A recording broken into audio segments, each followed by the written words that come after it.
Hello friends, welcome to JSSC education. स्वागत है आपका जेएसएससी एजुकेशन पर।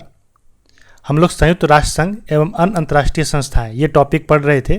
आज इसका हम लोग पार्ट 2 करेंगे और इस पूरे सीरीज का जो सीरीज यहाँ पर हम चला रहे हैं इसका ये 9th वीडियो है। बेसिकली यह series Jharkhand public service commission के प्रारंभिक परीक्षा के पेपर 1 में जो सेक्शन H है उसका ये सीरीज है और टोटल 8 वीडियो इसके ऑलरेडी अपलोड हो चुके हैं। इन्वायरमेंट के टॉपिक को हम लोगों ने कंप्लीट कर लिया है और संयुक्त राष्ट्र संघ का भी एक वीडियो अपलोड किया जा चुका है।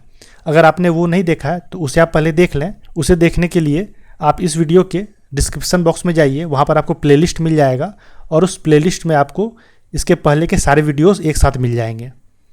तो चलिए शुरू करते हैं आज का क्लास। आज हम लोग संयुक्त राष्ट्र संघ के पार्ट 2 को करेंगे।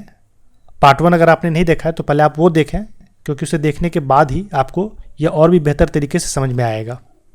आज हम लोग क्या क्या पढ़ने वाले हैं।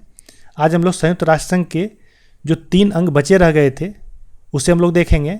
हम लोगों ने जनरल असेंबली, महासभा, सुरक्षा परिषद और सचिवालय, सेक्रेटेरिएट, ये तीनों ऑलरेडी कवर कर लिया है। आज हम लोग अंतर्राष्ट्रीय न्यायालय, इंटरनेशनल कोर्ट फॉर जस्टिस, आर्थिक एवं सामाजिक परिषद और न्यास परिषद, इन तीनों को पढ़ेंगे। साथ में संयुक्त राष्ट्र संघ का जो झंडा है, फ्लैग, उसके बारे में जानेंगे। आधिकारिक प्रतीक, ऑफिशियल एम्बलम को देखेंगे और आधिकारिक भाषा जो यूज़ होती है संयुक्त राष्ट्र संघ में उसके बारे में पढ़ेंगे। शुरू करने से पहले एक छोटा सा अनाउंसमेंट है कि हम लोगों ने एक जेएसएससी एजुकेशन ऐप जो है वो बनाया हुआ है, जिसके माध्यम से हम लोग जेएसएससी सीजीएल के वीडियो कोर्स को और जेएसएससी और जेपीएससी के टेस्ट सीरीज को हम लोगों ने लॉन्च किया हुआ है। अगर आप उसका लाभ लेना चाहते हैं तो इस ऐप को गूगल प्ले स्टोर से डाउनलोड कर लीजिए और वहाँ पर कुछ वीडियो क्लासेस भी अवेलेबल हैं जेएसएससी सीजीएल के, और इस टेस्ट सीरीज का भी कुछ डेमोज जो है वहाँ अवेलेबल है। आप उसे देख लें। अगर आपको अच्छा लगता है तो आप ज़रूर इसमें पार्टिसिपेट करें और मैं उम्मीद करता हूँ कि आपके एग्ज़ाम के लिए बहुत ही लाभदायक सिद्ध होगा। तो शुरू करते हैं आज का टॉपिक। सबसे पहले हम लोग देखेंगे संयुक्त राष्ट्र आर्थिक एवं सामाजिक परिषद क्या है, इसे क्यों बनाया गया। यह संयुक्त राष्ट्र संघ के कुछ सदस्य राष्ट्रों का एक समूह है जो सामान्य सभा, जनरल असेंबली को अंतर्राष्ट्रीय आर्थिक एवं सामाजिक सहयोग एवं विकास कार्यक्रमों में सहायता करता है। इसका अर्थ है कि जब द्वितीय विश्व युद्ध के बाद कुछ ऐसे राष्ट्र रह गए थे जिनका कि आर्थिक और सामाजिक विकास नहीं हो पाया था, तो उनके आर्थिक और सामाजिक स्थिति में सुधार लाने के लिए एक ऐसी परिषद की स्थापना की गई जो कि उन सभी राष्ट्रों को उनके आर्थिक और सामाजिक विकास में मदद करे। और इनकी मदद के लिए ये परिषद सामान्य सभा को अपनी रिपोर्ट सौंपता है और सामान्य सभा उसी रिपोर्ट के आधार पर जो भी कार्यक्रम चलाना होता है उसको निर्धारित करता है। और सामान्य सभा की बैठक हर वर्ष सितंबर माह में आयोजित की जाती है। इन सभी चीज़ों को मैं आपको ऑलरेडी कवर करा चुका हूँ।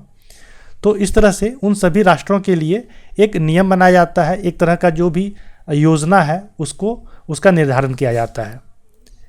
यह युद्ध एवं शस्त्र की राजनीति को छोड़कर सामाजिक समस्याओं के माध्यम से अंतर्राष्ट्रीय शांति को प्रभावी बनाने में प्रयासरत है।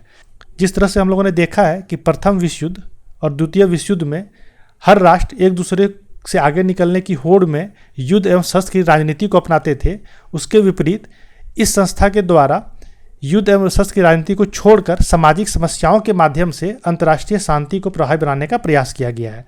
और इसके लिए सदस्य राष्ट्रों में जो गरीब हैं, घायल हैं, अशिक्षित हैं, इनकी सहायता करने के लिए कार्यक्रम चलाया जाता है और अंतर्राष्ट्रीय शांति की बहाली के प्रयास किए जाते हैं। ठीक है, इसके अलावा अंतर्राष्ट्रीय मामलों में आर्थिक सामाजिक जो स्थिति है इसमें सुधार के साथ साथ सांस्कृतिक, शैक्षिक एवं स्वास्थ्य आदि के मामलों में भी यह परिषद अध्ययन करती है और अपनी रिपोर्ट जो है वो सामान्य सभा को सौंपती है। इसकी स्थापना 1945 में जो संयुक्त राष्ट्र संघ के और अंग हैं उनके साथ ही की गई थी और वर्तमान में इसके 54 सदस्य हैं।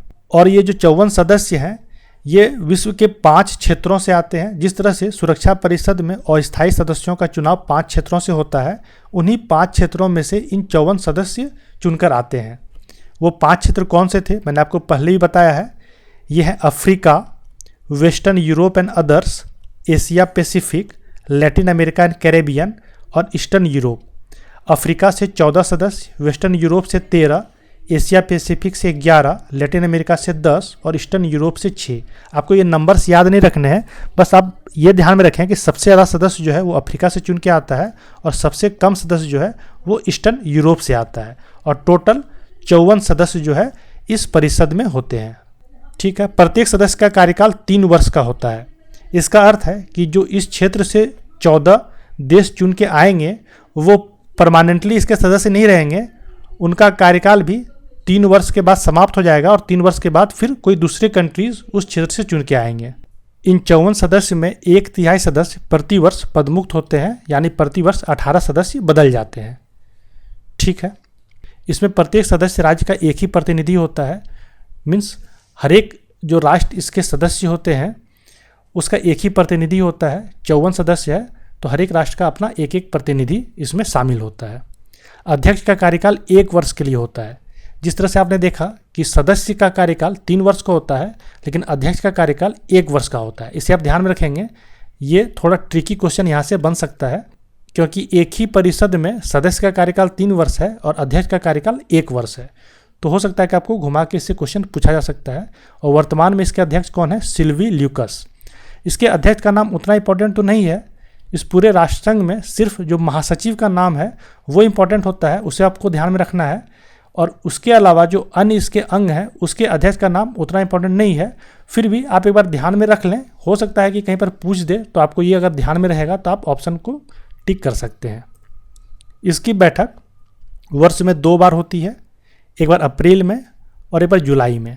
अप्रैल में जो बैठक होती है वो न्यूयॉर्क में होती है और इसमें वर्ल्ड बैंक और IMF ये दोनों भी पार्टिसिपेट करता है, क्योंकि यहाँ पर आर्थिक मामलों पे भी विचार किया जाता है। इसीलिए वर्ल्ड बैंक और IMF इन दोनों को भी यहाँ पर सम्मिलित किया जाता है। और जो जुलाई में बैठक होती है वो जेनेवा में होती है। तो आप ये ध्यान में रखेंगे कि दोनों बैठक अलग अलग जगह पर होती है। अब हम लोग संयुक्त राष्ट्र संघ की जो विशेष एजेंसियाँ हैं, स्पेशलाइज्ड एजेंसीज, उसके बारे में देखेंगे कि वह क्या है।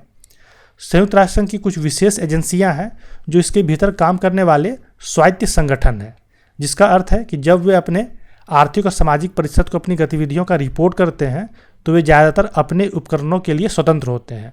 कुछ ऐसी संस्थाएं हैं जो कि एक स्पेशल एजेंसी के तरीके के तरह काम करती है और वह अपनी रिपोर्ट जो होता है वो आर्थिक और सामाजिक परिषद को सौंपती है और अपनी इस रिपोर्ट को तैयार करने के लिए वो अपने उपकरणों के लिए स्वतंत्र होता है। जो भी उसका अपना सेटअप है उस सेटअप के अंदर ही वो उस सारे रिपोर्ट को तैयार करती है। इसके लिए वह संयुक्त राष्ट्र संघ पे निर्भर नहीं होती है और अपनी रिपोर्ट जो है वो UN आर्थिक एवं सामाजिक परिषद को सौंपती है और उस रिपोर्ट के आधार पर संयुक्त राष्ट्र संघ जो भी निर्णय लेना होता है वो निर्णय लेने का काम करती है।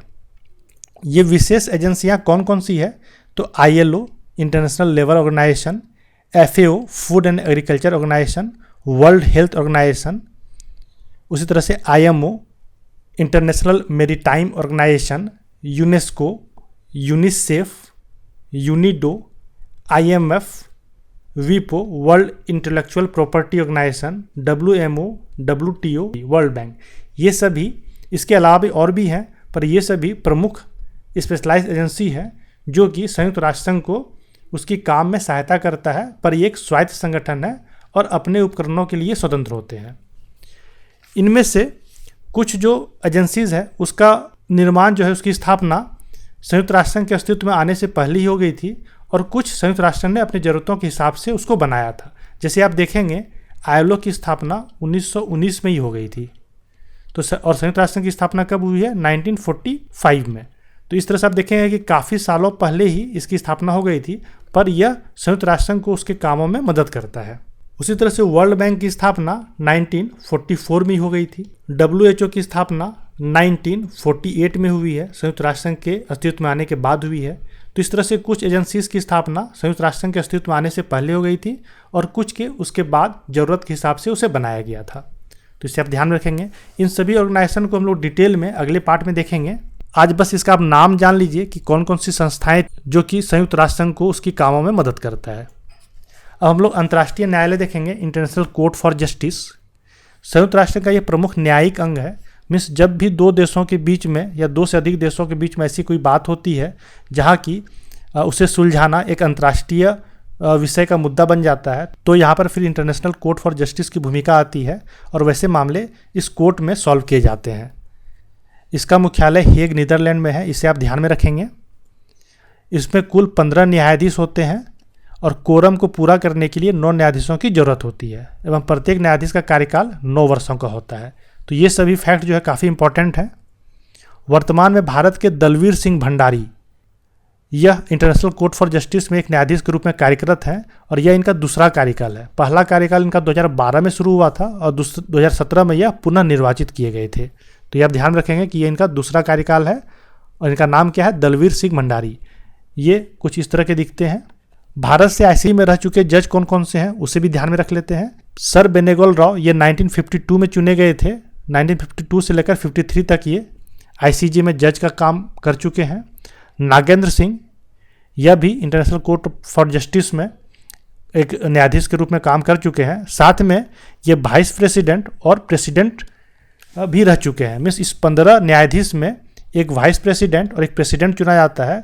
तो ये प्रेसिडेंट और वाइस प्रेसिडेंट, ये इन दोनों के रूप में भी ये काम कर चुके हैं। तो काफ़ी बड़ा नाम है इनका। रघुनंदन स्वरूप पाठक, इन शॉर्ट में आर एन पाठक भी कहते हैं, ये भी न्यायाधीश के रूप में काम कर चुके हैं।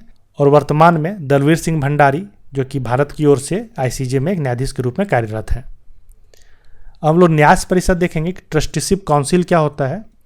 इस परिषद के माध्यम से संयुक्त राष्ट्र उन राष्ट्रों के प्रशासन एवं सुरक्षा के दायित्वों को पूरा करती थी जो द्वितीय विश्व युद्ध के बाद भी पूर्ण रूप से स्वतंत्र नहीं हो पाए थे। बहुत से ऐसे राष्ट्र थे जो कि द्वितीय विश्व युद्ध के बाद ही पूर्ण रूप से स्वतंत्र नहीं हो पाए थे। किसी न किसी अन्य राष्ट्रों का उसके ऊपर कब्जा था, या फिर वो इतने सबल या इतने आर्थिक रूप से स्वतंत्र नहीं थे कि वो खुद अपनी ज़रूरतों को अपने देश के अंदर पूरा कर सकें, किसी न किसी देश के ऊपर निर्भर थे।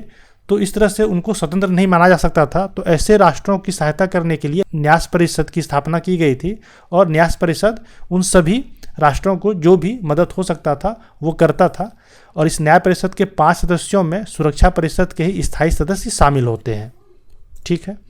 इस व्यवस्था का उद्देश्य अंतर्राष्ट्रीय शांति और सुरक्षा को बनाए रखना, न्यास क्षेत्रों की जनता के हितों को संवर्धित करना, बिना किसी भेदभाव के मानव अधिकारों एवं मौलिक स्वतंत्रताओं के प्रति सम्मान को बढ़ावा देना और सभी न्याय क्षेत्रों में संयुक्त राष्ट्र सदस्य देशों को उनके नागरिकों के साथ समान व्यवहार को सुनिश्चित करना है। तो ठीक, आप समझ पाए होंगे कि इस न्याय परिषद की स्थापना क्यों की गई थी। क्योंकि द्वितीय विश्व युद्ध के बाद हम अभी जिस स्थिति में है वैसी स्थिति उस समय नहीं थी। उसमें बहुत ऐसे राष्ट्र थे जिनको की सहायता और प्रॉपर जो उनको एक मदद होनी चाहिए, उनको उस चीज़ की ज़रूरत थी। और उस समय ये व्यवस्था की गई थी कि उन सभी राष्ट्रों को ऐसी मदद जो है वो मुहैया कराया जाए। ठीक है। न्याय परिषद को 11 राष्ट्र सौंपे गए थे जो कि या तो अब स्वतंत्र हैं या किसी प्रभुसत्ता संपन्न राज्य का अंग है। पलाऊ द्वीप समूह ऐसा अंतिम न्यास क्षेत्र था जिस पर संयुक्त राज्य अमेरिका द्वारा प्रशासन किया जा रहा था। ठीक है। और पलाऊ में सुरक्षा परिषद द्वारा न्यास समझौता समाप्त किए जाने के पश्चात 1 नवंबर 1994 को यहाँ पर इसको स्वतंत्र कर दिया गया। और उसके बाद न्याय परिषद ने अपने कार्य औपचारिक रूप से निलंबित कर दिए। इस न्याय परिषद को समाप्त नहीं किया गया है, बस इसको अभी सस्पेंड कर दिया गया है कि जब भी जरूरत पड़े तो इसको दोबारा से रिवाइव किया जा सके। और अंतिम कौन सा द्वीप था जहाँ पर कि न्याय परिषद के अंतर्गत आ रहा था, ये पलाऊ द्वीप था। यह पलाऊ द्वीप 1994 में स्वतंत्र हो चुका है। और ये विघटन इसलिए नहीं किया गया था, जो मैंने बताया अभी, कि इसके अनुसार इसे पुनः क्रियाशील किया जा सकता है, जब भी जरूरत पड़े तो इसे दोबारा रिवाइव किया जा सके। अब हम लोग संयुक्त राष्ट्र का जो झंडा है, फ्लैग, उसका आधिकारिक प्रतीक और आधिकारिक भाषा, इसके बारे में पढ़ेंगे। ये इसका झंडा है, आप देख रहे हैं। ठीक है। अगर इसको थोड़ा जूम करके देखें तो ये कुछ इस तरह का दिखेगा। इसको 7 दिसंबर 1946 को अडॉप्ट किया गया था। और इसमें देखें तो ब्लू बैकग्राउंड है इस झंडे में। ये जो बैकग्राउंड आप देख रहे हैं ये ब्लू है। और ब्लू किस लिए रखा गया है, तो ये वाटर बॉडीज़ को बताता है कि जो पूरे महाद्वीप है वो किसी न किसी महासागर, समुद्र से घिरे हुए हैं। तो इस तरह से वाटर बॉडीज से घिरा हुआ है, इसलिए ब्लू बैकग्राउंड इसका बनाया गया है। और वाइट कलर में जो है इसके जो प्रतीक है इसको बनाया गया है। ये प्रतीक में क्या क्या बातें कही गई है उसे देखते हैं। वाइट कलर ये शांति का प्रतीक है। 5 कंसेंट्रिक सर्कल है इसमें देखेंगे तो ये 5 जो है कंसेंट्रिक सर्कल है। ये 5 कंसेंट्रिक सर्कल जो है 5 कंटिनेंट्स को बताता है, 5 महाद्वीप को बताता है। और इस 5 कंसेंट्रिक सर्कल के अंदर जो है पूरे वर्ल्ड मैप को बनाया गया है। ठीक है। इस देखेंगे तो ये पूरे वर्ल्ड मैप को बनाया गया है। और इस पूरे 5 कंसेंट्रिक सर्कल को जैतून की जो टहनियाँ हैं, 2 टहनियाँ, वो घेरे हुए है। ये जैतून की टहनियाँ है, ये घेरे हुए है, जो कि ऊपर से खुला हुआ है। ऊपर से खुला होने का अर्थ है कि कोई नए सदस्य अगर चाहे तो संयुक्त राष्ट्र संघ का अंग बन सकते हैं।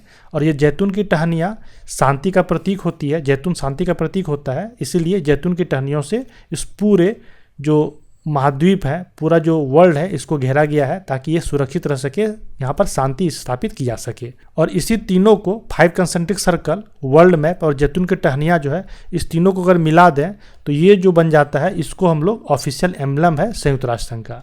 ये इसका झंडा है, पर इसका ये वाला भाग जो है, ये इसका ऑफिशियल एम्बलम है, आधिकारिक प्रतीक है। साइज ऑफ द एम्बलम, ये जो एम्बलम का जो साइज है, ये पूरा झंडा का जो चौड़ाई है उसका आधा होता है। इसे भी आप ध्यान रखें कि 1/2 of the width of the flag. ऊपर से खुला है क्योंकि नए सदस्यों के प्रवेश का संकेत है। ये मैंने अभी बताया आपको। 6 आधिकारिक भाषा संयुक्त राष्ट्र संघ में अपनाई गई है। वो कौन सी है? अरबी, चीनी, अंग्रेजी, फ्रेंच, रूसी और स्पेनिश। इस 6 आधिकारिक भाषा को अपनाया गया है। यहाँ पर देखें, इंग्लिश में तो Arabic, Chinese, English, French, Russian और स्पेनिश। इंग्लिश और फ्रेंच को ग्रीन में इसलिए मैंने दर्शाया है क्योंकि ये 2 ऐसी भाषा है जो कि यहाँ की कार्यकारी भाषा है। ये 6 तो आधिकारिक भाषा है, पर जिस भाषा में संयुक्त राष्ट्र में कार्य किया जाता है, कार्यकारी भाषा, वो इंग्लिश और फ्रेंच है। तो इसे भी आप ध्यान में रखेंगे। तो चलिए इस पे बेस्ड कुछ क्वेश्चन को आप सॉल्व करते हैं। पूरा संयुक्त राष्ट्र का जो टॉपिक था वो यहाँ पर खत्म होता है। अब हम लोग इसमें आगे जो है भारत की स्थिति सुरक्षा परिषद में कैसी है वो देखेंगे, और अदर इंटरनेशनल ऑर्गेनाइजेशन जो बच गया है उसको हम लोग अगले पार्ट में देखेंगे। पहला क्वेश्चन है, संयुक्त राष्ट्र आर्थिक एवं सामाजिक परिषद के अध्यक्ष का कार्यकाल कितने वर्षों का होता है? तो अध्यक्ष का कार्यकाल 1 वर्ष का होता है, मैंने आपको बताया। और जो इसके सदस्य हैं उनका कार्यकाल 3 वर्षों का होता है। संयुक्त राष्ट्र आर्थिक एवं सामाजिक परिषद की बैठक वर्ष में कितनी बार होती है? तो बैठक वर्ष में 2 बार होती है, अप्रैल में और जुलाई में। अप्रैल में न्यूयॉर्क में होती है और जुलाई में जिनेवा में होती है। जो अप्रैल में बैठक होती है उसमें IMF और वर्ल्ड बैंक, ये दोनों भी सम्मिलित होता है। सही कथन चुने। 3 कथन दिया गया है आपको, इसमें से सही कथन बताना है। पहला कथन है, वर्तमान में संयुक्त राष्ट्र आर्थिक एवं सामाजिक परिषद में सदस्यों की संख्या 54 है। ये कथन सही है। प्रत्येक सदस्य का कार्यकाल 3 वर्ष का होता है, यह भी सही है। इनमें से आधे सदस्य प्रतिवर्ष पदमुक्त होते हैं, तो ये गलत कथन है। क्यों? क्योंकि आधे नहीं, 1/3 सदस्य प्रतिवर्ष पदमुक्त होते हैं। तो ऑप्शन 1 और 2 ये दोनों सही है, मीन्स बी ऑप्शन मेरा सही हो जाएगा। अगला है, सही कथन चुने। संयुक्त राष्ट्र आर्थिक एवं सामाजिक परिषद की स्थापना 1945 में की गई थी, बिल्कुल सही। संयुक्त राष्ट्र की सभी विशेष एजेंसियां की स्थापना संयुक्त राष्ट्र के अस्तित्व में आने के बाद की गई थी, नहीं, ये गलत कथन है। मैंने बताया था कि जो ILO है इसकी स्थापना 1919 में ही कर ली गई थी, तो यह इस तरह से संयुक्त राष्ट्र संघ के अस्तित्व में आने के पहले इसकी स्थापना हो गई थी, तो यह कथन जो है गलत हो जाता है। तो मेरा कथन 1 ही सही है, ओनली 1। अंतर्राष्ट्रीय न्यायालय का मुख्यालय कहाँ है? यह हेग में है। हेग कहाँ है? नीदरलैंड में है। अंतर्राष्ट्रीय न्यायालय में न्यायाधीशों का कार्यकाल कितने वर्षों का होता है? तो इनका कार्यकाल 9 वर्षों का होता है। वर्तमान में भारत की ओर से न्यायाधीश के रूप में अंतर्राष्ट्रीय न्यायालय में कौन कार्यरत हैं? तो दलवीर सिंह भंडारी कार्यरत हैं। अगर देखा जाए तो ये तीनों जो है भारत की ओर से न्यायाधीश रह चुके हैं। सबसे पहले सर बेनेगल राव थे, उसके बाद नागेंद्र सिंह थे, उसके बाद रघुनंदन स्वरूप पाठक थे, और फिर दलवीर सिंह भंडारी है। तो ठीक है, तो इस तरह से क्रम अगर पूछा जाए तो पहले ये, सेकेंड ये, थर्ड ये और फोर्थ ये, तो ये क्रम भी आप याद रखें। संयुक्त राष्ट्र की कुल आधिकारिक भाषा कितनी है? कुल आधिकारिक भाषा 6 है और कार्यकारी भाषा 2 है, इंग्लिश और फ्रेंच। संयुक्त राष्ट्र की आधिकारिक भाषा इनमें से कौन सी नहीं है? तो कौन कौन सी है? अरबी है, चीनी है, अंग्रेजी है, जर्मन नहीं है। तो ठीक है, इस तरह से। और 6 भाषा कौन कौन सी है? तो इसको याद करने के लिए एक अब ट्रिक याद रखें। ए, बी नहीं होगा, सी, डी नहीं है, फिर ई के बाद फिर एफ है, फिर आर है, फिर एस है। ठीक है, तो इस तरह से ए से अरबी, सी से चाइनीज, ई से इंग्लिश, एफ से फ्रेंच, आर से रसियन और एस से स्पेनिश। तो इस तरह से 6 भाषा है, इसमें जर्मन नहीं है, तो ऑप्शन डी आपका सही उत्तर हो जाएगा। अगला क्वेश्चन है, अंतिम न्यास क्षेत्र कौन सा था जिसे 1994 में स्वतंत्र कर दिया गया एवं इसके पश्चात न्यास परिषद ने अपने कार्य औपचारिक रूप से निलंबित कर दिए? वो कौन सा था? पलाऊ द्वीप। ठीक है, इस तरह से हम लोगों ने आज संयुक्त राष्ट्र संघ का जो कोर टॉपिक था उसे हम लोगों ने खत्म कर लिया है।